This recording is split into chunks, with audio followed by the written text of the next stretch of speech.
Welcome সবাইকে। আমি প্রিয়াঙ্কা। আমি আজকে আবার একটা নতুন ব্লগ নিয়ে চলে এসেছি।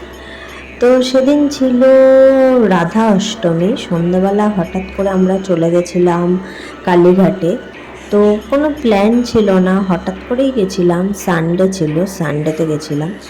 তো তারপর আমরা তেমন কেউ যাইনি, আমি, মামনি, মা, চিনি আর ভাইয়া। তো আমরা এখানে চলে এসেছিলাম একটা দোকানে, এটার নাম হচ্ছে মা দক্ষিণেশ্বরী ভাণ্ডার। তো এখানে আমরা চলে এলাম, এসে আমরা এখান থেকে পুজো কিনে নিয়েছিলাম। তো ওনারাই নিয়ে গেল আমাদেরকে পুজো দেওয়াতে। তারপরে দেখলাম জেনারেল যে লাইনটা ছিল অনেকটাই বড়। কালীঘাটে বলতে গেলে এতটা টাইম লাগে না, তবু আমাদের একটু তাড়া ছিল বলে আমরা ভাবলাম ভিআইপিতেই চলে যাই। তারপর আমরা ডিসিশন নিলাম যে ভিআইপি লাইনে গিয়ে আমরা পুজোটা তাড়াতাড়ি দিয়ে দেবো। তো তারপর আমরা ওখানে পুজো টুজো দিতে চলে গেলাম। পেছন দিয়ে আমাদেরকে দেখো তুলেছে, তুলে আমরা পুজো দিয়েছিলাম। ওখানে আর ভিডিও করা যায়নি, অনেকটাই ভিড় ছিল আর ভিডিও অ্যালাউও ছিল না। তারপর আমরা পুজো টুজো দিয়ে আমরা চলে এলাম। এসে তারপরে ভাইয়া আমাদের সঙ্গে ভেতরে ঢোকেনি, ভাইয়া বাইরেটাই দাঁড়িয়েছিল। চিনিকে তারপরে নিয়ে আমরা হাঁটতে হাঁটতে আবার গাড়ির দিকে গেল।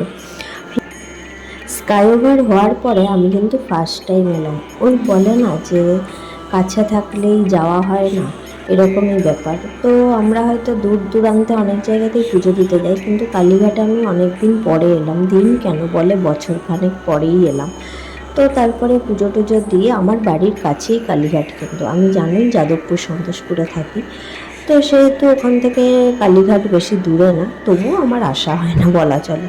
তো যাই হোক, আজকে রাধা অষ্টমীর দিনে কালীঘাটে এসে সত্যিই খুব ভালো লাগলো, পুজোটাও দিতে পারলাম। আর তারপর আমরা বাড়ি চলে গেছিলাম। বেশিক্ষণ টাইম লাগেনি, বললাম একটু তাড়া ছিল বলেই আমরা তাড়াতাড়ি করে চলে গেছিলাম বাড়িতে, ওই ভিআইপিতে পুজো দিয়ে। তো তারপরে আর কোথাও আমরা যাইনি, বাড়িই চলে গেছিলাম। চলো তাহলে, তো এখানেই ভিডিওটা শেষ করছি। টাটা।